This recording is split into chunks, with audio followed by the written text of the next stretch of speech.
મહત્વના સમાચારથી શરૂઆત કરીએ. તાપીના વ્યારામાં એસટી બસ પુલ પરથી નીચે ખાબકી પડી હતી.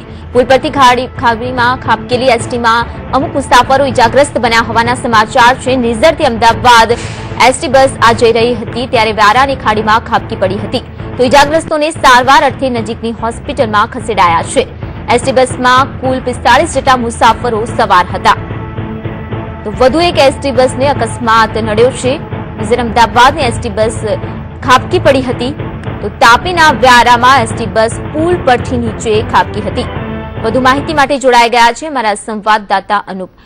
હાલની જો સ્થિતિની વાત કરવામાં આવે, જો ઇજાગ્રસ્તો થયા છે આ 45 જે મુસાફરો સવાર હતા, હાલમાં શું વધારે જાણકારી છે આખી ઘટનાને જોતા? આજે વહેલી સવારે જ્યારે બસ નિઝરથી અમદાવાદ જવા નીકળી હતી ત્યારે વ્યારાના કાટગઢ પાટિયા નજીક તે સમયે એમ કહેવાય છે કે વરસાદી વાતાવરણ હતું અને વીજળીના કડાકા ભડાકા ચાલુ હતા. તે સમયે એક સાંકડું પુલિયું આવે છે કાટગઢ પાટિયા પાસે.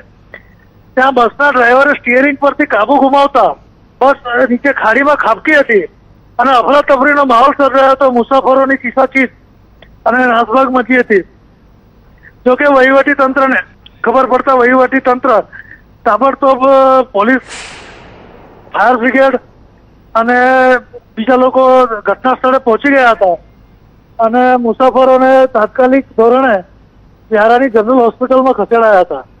એમાં 30 જેટલા મુસાફરો ઈજાગ્રસ્ત હોવાનું જાણવામાં મળ્યું છે અને જેમાંથી 2 લોકોને સુરત ખાતે રિફર કરવામાં આવ્યા છે વધુ સારવાર માટે.